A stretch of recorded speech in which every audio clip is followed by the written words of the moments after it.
hari Jumat. Dulu di masa Nabi ada itu, masih hidup orangnya, dikata oleh Nabi, si anu itu ahli surga, kata Rasul. Kalau Rasul yang mengatakan pasti, datang bibinya Nabi, udah tua, namanya kalau tak salah Ummu Hani, siapa ya? Lalu dia katakan ke Rasul, ya Rasul, tolong doakan saya supaya masuk surga. Apa jawab Rasul? Tidak ada nenek-nenek dalam surga, kata Rasul. Nangis dia. Kalau Rasul yang mengucapkan, baik dia serius maupun dalam kondisi bercanda, namanya sidik. Sidik amanat tapi popona. Pasti benar sidik, tidak ada bohongnya nanti. Bapaknya kadang-kadang bohong sama istri, ibu juga kadang-kadang bohong sama suami. Ada di celana bapak itu uang, kata suami, pasti cuci. Kata istri, nggak ada. Kertas-kertasnya juga, maksudnya kertas-kertas uang juga. Ibu berdosa. Kata Nabi, tidak ada di surga nenek-nenek. Nangis dia. Nangis, dan nangisnya itu betul-betul takut nanti kalau masuk neraka. Kata Nabi SAW, sebetulnya di surga itu tidak ada nenek-nenek, tapi ibu kalau nanti pun meninggal masuk surga dibuat Allah jadi muda, baru dia berhenti menangis. Karena kalau disebut di kalangan sahabat sahabiyah itu tentang neraka, takutnya luar biasa. Takut sama kayak kita kalau diumumkan 4 hari ini mati lampu, takut kita, ya kan? Takut. Apalagi diumumkan lagi selama seminggu ini kami beritahukan kepada semua Bapak Ibu bahwa jaringan satelit, jaringan internet putus.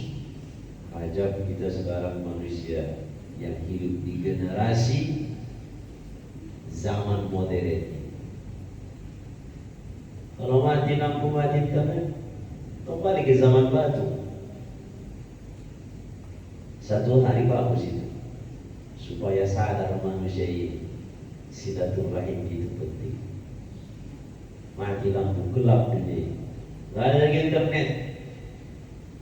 Biasanya telepon aja, video call, nggak lagi mau silaturahim. Kalau ini, macam mana kabar si bapak? Seminggu saya dibuat putus internet. Ada hikmahnya, tapi ruginya besar. Ada perusahaan, kalau nanti 5 menit saja listrik mati, miliaran uang yang seharusnya putaran bisnisnya itu dapat jadi hilang.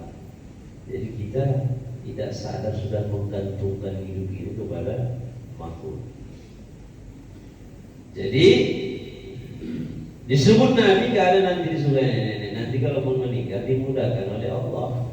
Itu baru dia senang. Itu artinya doa Rasul ke dia supaya masuk surga, didoakan Rasul, tentunya dia baru senang dan gembira karena takut sekali kalau disebut masuk neraka. Satu ketika Nabi SAW menyebut si Ani itu ahli surga. Akhirnya satu di antara sahabat itu penasaran, apa sih amalan dari si Anu itu yang disebut oleh Rasul masuk surga? Akhirnya dalam kisah itu Sayyidina Ali mencari itu orang. Ketika sampai di rumahnya, kalau dulu di Arab tuh tamu betul-betul dimuliakan. Makanya sabda Nabi, "Man kana yu'minu billahi wal yawmil akhir falyaqul khairan aw liyasmut." Siapa yang beriman kepada Allah dan hari akhir, maka ucapkanlah yang bagus-bagus, kalau tidak lebih baik diam. Wa man kana yu'minu billahi wal yawmil akhir, siapa yang beriman kepada Allah dan hari akhir, fal yukrim jarah, muliakan tetangga. Walaupun kadang-kadang tetangga kita ada juga tetangga Fir'aun, tetap kita harus berlaku seperti Sayyidatuna Asia. Ya, ada tetangga begitu. Udah baik kita buat, tetap salah di matanya. Itu ujian itu. Nanti kalau semua pun tetangga ibu yang baik, semua baik, ibu nanti yang paling jahat di situ dicap orang kan. Tapi kalau bertetangga dengan seperti itu, kuatkan sabar. Jangan balas apa yang dia sebutkan. Anggap aja dia biasa saja. Tapi tetap jangan melakukan hal yang tidak baik. Wa man kana yu'minu billahi wal yawmil akhir, siapa yang beriman kepada Allah dan hari akhir. Yang ketiga dalam hadis ini, falyukrim dhaifahu, hendaklah dia memuliakan tamunya. Jadi tamu ibu bapak wajib dimuliakan. Dan dulu orang kalau bertamu, datang tamu, assalamualaikum, waalaikumsalam, disambut itu tamu, tentunya kan dilihatnya yang datang kembali. Itu senangnya orang-orang di masa Nabi itu kalau datang tamu, masya Allah, luar biasa. Karena ada hadis Nabi, kalau datang tamu, kedatangannya membawa berkah, pulangnya nanti membuat semua penyakit dan yang tidak baik di rumah itu hilang. Kenapa enggak senang? Akhirnya yang datang itu ditamu, dijamu semulia-mulia, dikasih makan, dikasih minum, sampai 3 hari gak ditanya itu. 3 hari nanti berlangsung sedemikian baru ditanya, sebetulnya apa rencana Bapak datang ke kediaman kami, baru ditanya. Kalau tidak datang dari tamu tadi, pernyataan dia datang tujuannya, itu saking memuliakannya. Tapi itu sudah bergeser. Sekarang tak lagi banyak orang memuliakan tamu. Udah duduk kita di rumahnya hampir setengah jam, ini gua pun tak datang. Jangan dan ya ucap yang jernih aja nggak datang, nggak memuliakan. Datang tamu tujuannya baik, kita tuan rumah udah menganggap mau minjamnya ini kan, udah buruk pikirannya, hatinya kotor. Datang tamu dengan hati yang senang, assalamualaikum. Nah, jawabannya enggak lagi bagus. Begitu duduk, kapannya pulang? Baru dulu orang ditanya pulang kapan. Maka pulang nanti tamu, bukan tuan rumah dapat berkah, hilang penyakit. Orang dah sakit kianya, tambah parah penyakitnya. Nah, 3 hari 3 malam itu sahabat yang disebut oleh Nabi ahli surga, diperhatikannya apa amalannya sampai dia disebut masuk surga. Ternyata yang dilihat itu sholatnya sama dengan sholat yang biasa orang biasa, cuma 5 waktu. Qobliyah ba'diyahnya pun tidak sebanyak yang disebutkan dalam riwayat. 2 sebelum maghrib boleh, 2 setelah maghrib, 2 sebelum maghrib, 2 sebelum isya sunnah walaupun tidak muakkadah, 2 setelah isya, kemudian subuh 2 sebelumnya, setelahnya enggak ada. Zuhur 4 sebelumnya walaupun yang muakkadah 2, 4 sesudahnya walaupun yang muakkadah 2, asar 4 sebelumnya, setelahnya enggak ada. Dia tak melakukan sholat rawatib seperti itu banyaknya. Malam pun tidurnya tidaknya malam dari isya sampai subuh berzikir. Apa yang membuat ini orang lebih dari yang lain? Mesti banyak lagi yang lebih soleh dari dia. Tapi tadi sebetulnya Nabi si anu surga, si anu surga. Akhirnya habislah waktu dilaluinya untuk memperhatikan itu yang disebut Nabi di surga. Akhirnya baru dia tanya, Tuhan, saya sudah bertamu di jamu Tuhan, terima kasih. Saya mau bertanya ke Tuhan. Nabi menyebut Tuhan itu ahli surga. Mohon maaf jangan tersinggung. Saya kepingin tahu apa amalan Tuhan sehingga bisa sedemikian. Dia sendiri pun bingung. Ya amalan saya biasa aja katanya.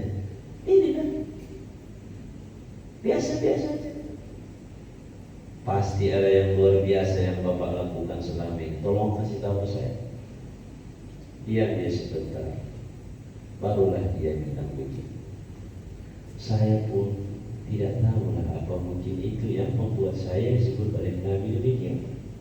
Memang kebiasaan saya, asalkan mau tidur, tak ada orang yang tahu itu, dan dia aja sama Tuhan. Asal dia mau tidur, dia bersihkan hatinya, dia mohon kepada Allah, ya Allah, tolonglah bantu saya untuk membersihkan hatiku yang kotor ini. Ya Rabb, siang hari saya bergaul dengan banyak orang. Saya berupaya untuk melakukan yang terbaik kepada mereka, tidak menyakiti baik dengan lisan, tangan maupun yang lain. Tapi manakala ada salah yang tak kusengaja, ya Allah ampunilah saya dan buat hati mereka lapang memaafkan saya. Dan ya Allah, banyak orang yang berbuat salah ke saya. Mohon ya Allah, semua mereka itu ampuni dan tidak lagi ada tuntutan antara saya dengan dia di akhirat nantinya. Itu aja. Itu yang membuat katanya. Apa kata sahabat tadi? Itulah yang membuat engkau disebut oleh Nabi ahli surga. Hatinya bersih. Kita kadang mau tidur pun ribut dulu sama istri. Akhirnya yang terjadi istri hadap ke timur, suami hadap ke barat. Saking marahnya si istri, 1 jam kemudian jatuh ke bawah dari tempat tidur. Itukah orang yang membersihkan hati? Tidak. Itulah maka ditekankan oleh ulama ini bahwa takwa itu sebetulnya tanzihul qalbi. Karena hati itulah yang dipandang oleh Allah. Kalau bersih hati itu seperti kita bersih, penampilannya cantik, indah, orang senang melihat kita. Walaupun yang kita kenakan itu harga bajunya ibu cuma 250.000, tapi yang di samping ibu 5 juta. Namun di baju ibu yang 5 juta itu tai ayam ada, tai bebek ada, kotor, nggak disetrika. Ibu 250, Masya Allah, lipatannya, rapinya, harumnya, itu membuat orang senang.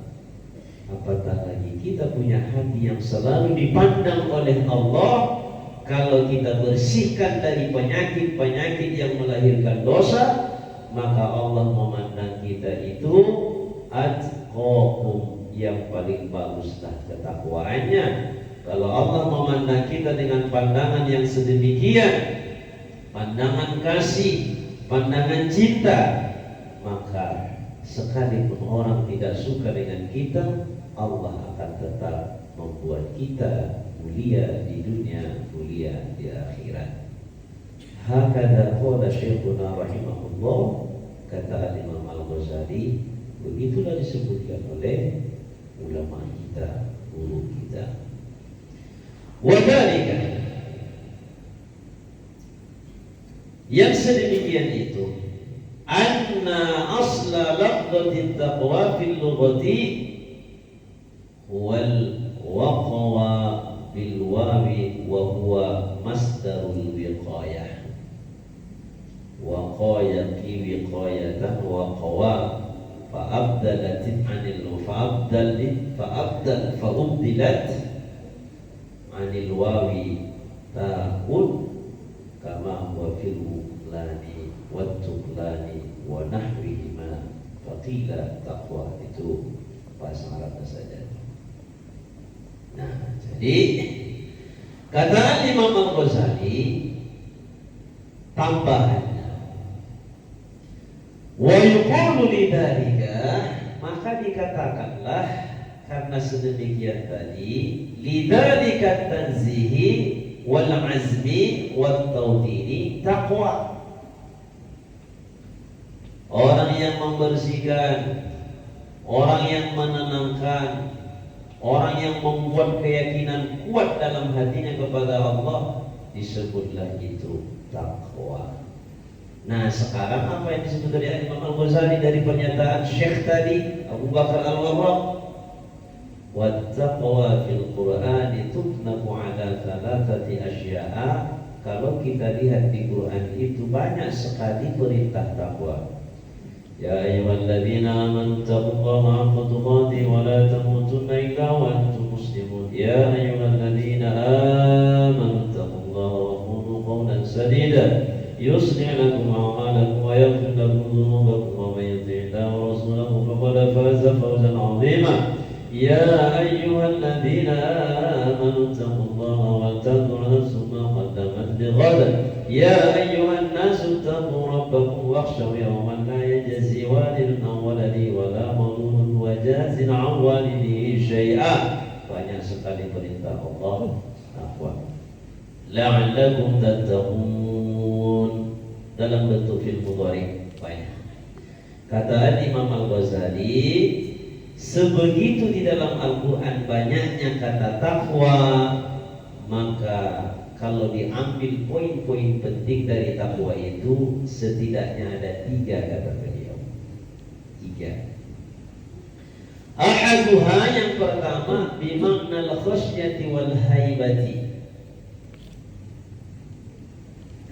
Arti dari takwa itu yang harus dipahami oleh kita umat Islam ini, bimakna al-khasyati wal haibati, adanya rasa takut kepada Allah, takut kalau Allah murka, takut kalau Allah memasukkan kita ke dalam api neraka.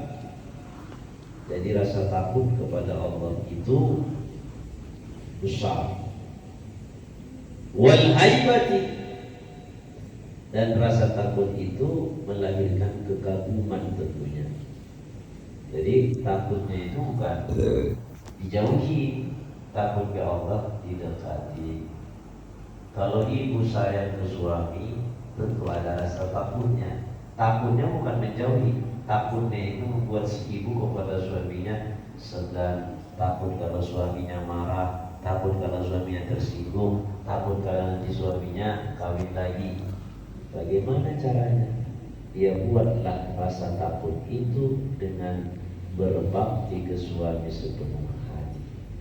Bakti itulah yang kemudian nanti dibalas oleh suaminya dengan cinta. Susah itu kalau cinta bertemu sebelah tangan, tidak ada suaranya. Tapi kalau si istri mencintai suaminya dengan mengagungkan suaminya, mengagungkan berarti menuhankan, suaminya pun pasti akan sayang ke dia. Ke Allah Ta'ala harus ada takut kita. Takut kita ke Allah itu berusaha kita untuk mendekatinya. Bagaimana mendekatinya? Melakukan ibadah. Makanya kurban sudah dekat. Kurban itu taqarruban ilallah Ta'ala, kedekatan diri kepada Allah. Jadi berkurban supaya kita dekat dengan Allah, pengabdian kepada Allah. Qala Allah Ta'ala wa iyaya fattaqun wa iyaya fattaqun, takutlah kalian kesayang Allah. Wa qala Allah Ta'ala wattaqu yawman turja'una fihi ila Allah,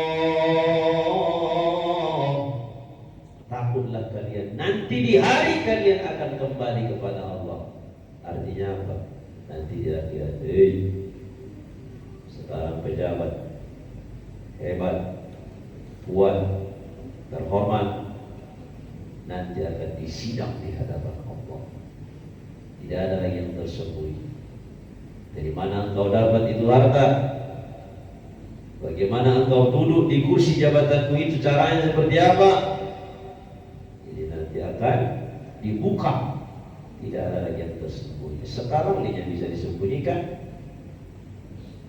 Sekarang bisa disembunyikan. Ibu dengan suami bisa rahasia, tak tahu suami sudah 50 tahun bersama, ada rahasia yang tak disebutkan.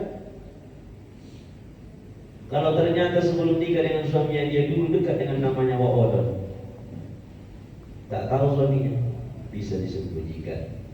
Tapi kalau Allah jangan perasaan ada, nanti disembunyikan. Kata Imam Al-Ghazali, kalau begitu takwa itu yang pertama artinya dalam Al-Quran itu ada rasa takut yang melahirkan kekaguman dan penghormatan kepada Allah. Wathani, yang kedua, bima'na ta'ati wal ibadati. Takwa itu artinya taat orangnya, mau beribadah kepada Allah. Jadi semakin banyak ketaatannya, semakin banyak ibadah yang dilakukan, itulah artinya dia itu bertakwa. Qala Allah Ta'ala, ya ayyuhalladzina amanu taqullaha haqqa tuqatih. Wahai orang-orang yang beriman, bertakwalah kepada Allah dengan ketakwaan yang sebenar-benarnya.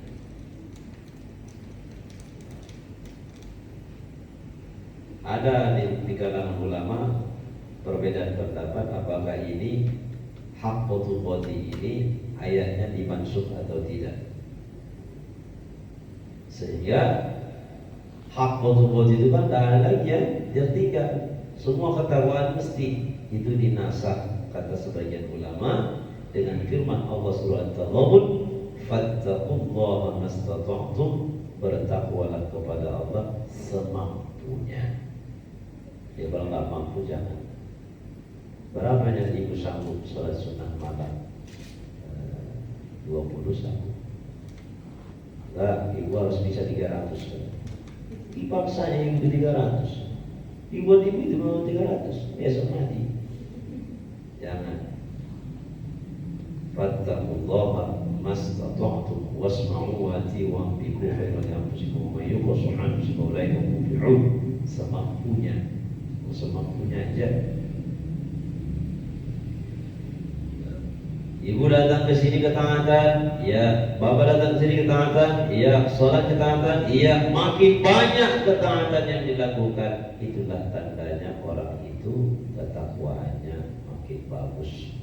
Atqakum, maka Allah memandang kita mulia yang paling banyak ibadahnya tapi karena Allah. Qala Ibnu Abbas radhiyallahu anhuma, berkata Ibnu Abbas radhiyallahu anhuma, atiqullaha haqqa tuqatih,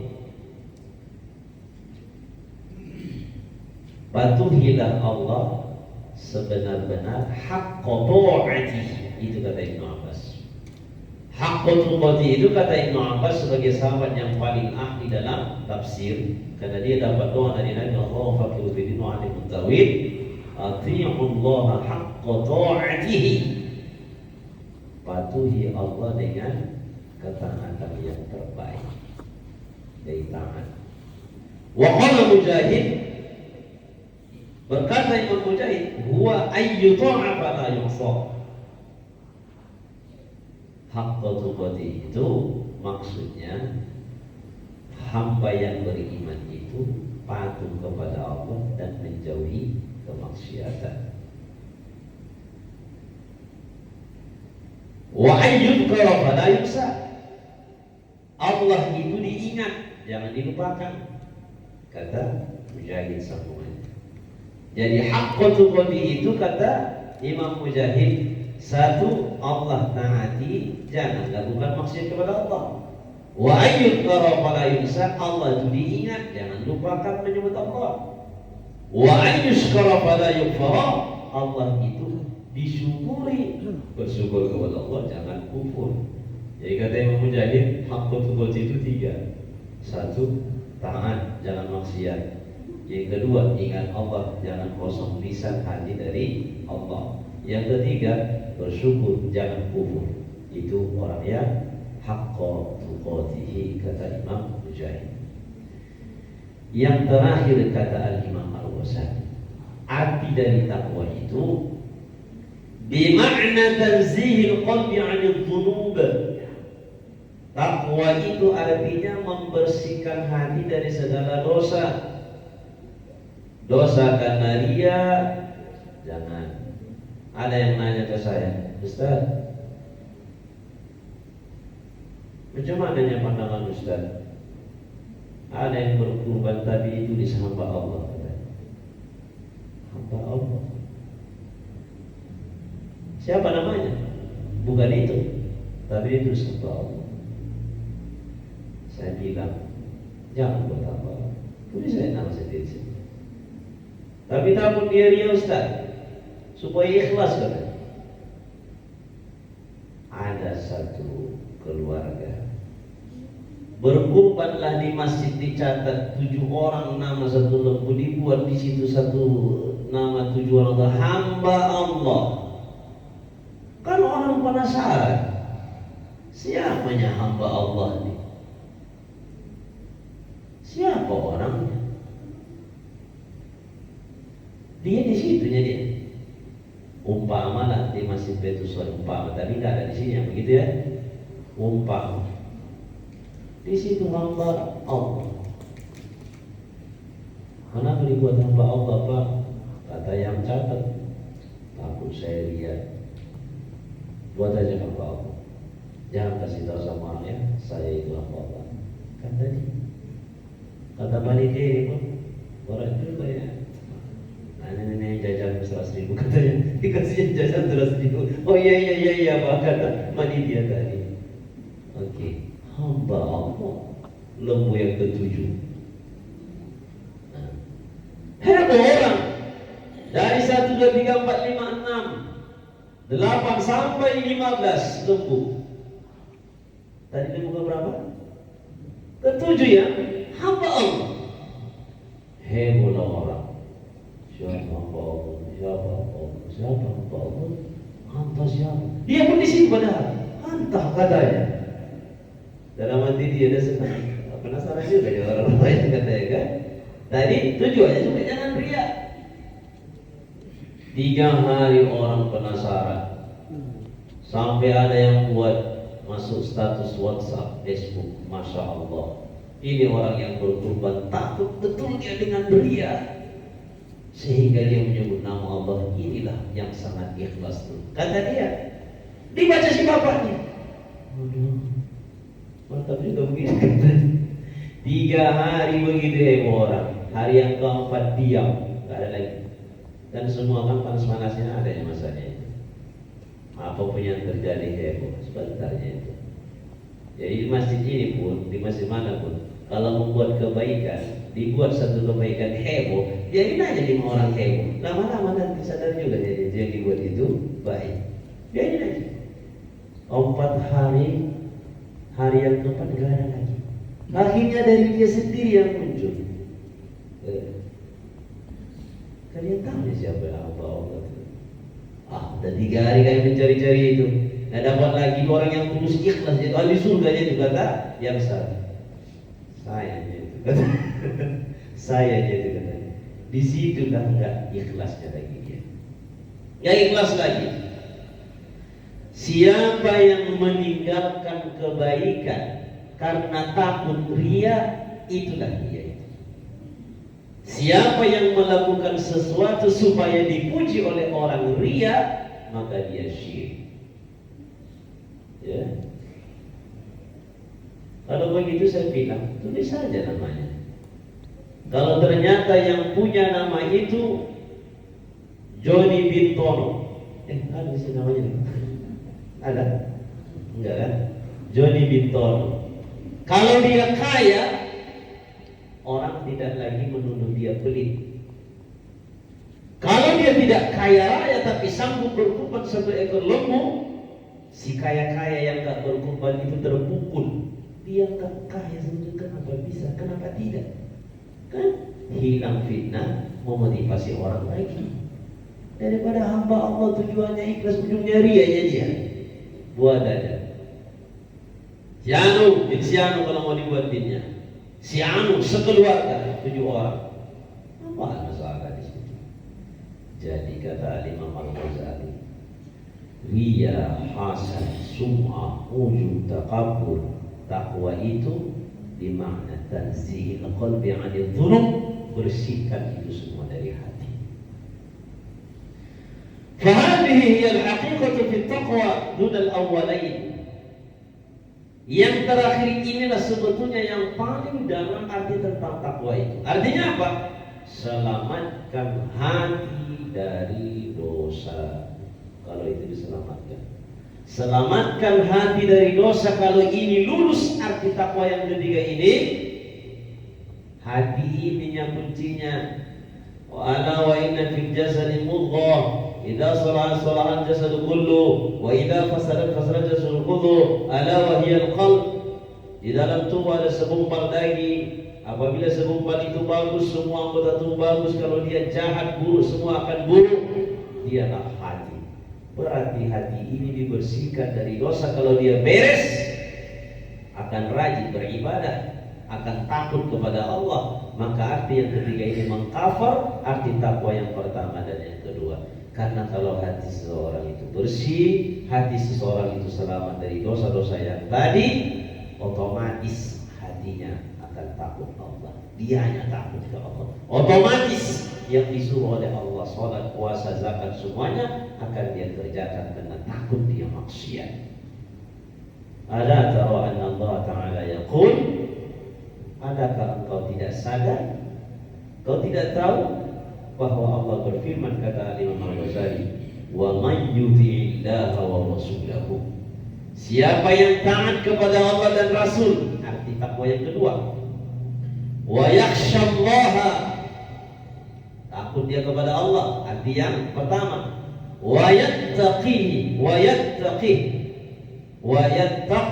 dan dia bertakwa. Fa ulaika humul faizun, maka mereka yang seperti itu adalah orang yang beruntung di dunia, beruntung di akhirat. Bahagia di dunia, bahagia di akhirat. Untuk membersihkan hati, tidak mesti hanya orang kaya yang bisa. Semiskin-miskinnya pun orang tetap bisa membersihkan hatinya. Kalau sudah seperti itu kondisinya di dunia, dia di akhirat bahagia. Tapi kalau di dunia tidak ada dikasih oleh Allah harta dunia, sehingga miskin betul, hatinya pun kotor, sengsara di dunia, di akhirat pun jua. Udah 2 kali dia sengsara. Di dunia sengsara, di akhirat sengsara. Bahagia di dunia, apalagi akhirat. Orang kaya di dunia ini dia mau berbagi, pemurah, hatinya bersih, di akhirat pun nanti dia bahagia. Bapak Ibu yang dirahmati Allah, kalau begitu dalam pandangan ulama tasawuf lebih menekankan takwa itu bagaimana supaya hati kita bersih dari dosa. Bersih dari dosa tentu hati kita selamat dari penyakit-penyakit hati yang membuat kita melakukan kejahatan. Hasad akan membuat orangnya jahat. Takabur akan membuat orang lain diremehkannya. Riya akan membuat amalannya paling hebat sehingga tidak ada arti amalan orang, tapi tujuannya bukan karena Allah melainkan karena dunia. Itu akan melahirkan dosa-dosa yang besar di kenyataan hidup seseorang. Mudah-mudahan hati kita dilembutkan oleh Allah, hati kita dibersihkan oleh Allah, hajat kita dipenuhi oleh Allah. Amin ya rabbal alamin. Ada yang mau ditanya Bapak Ibu? Nah,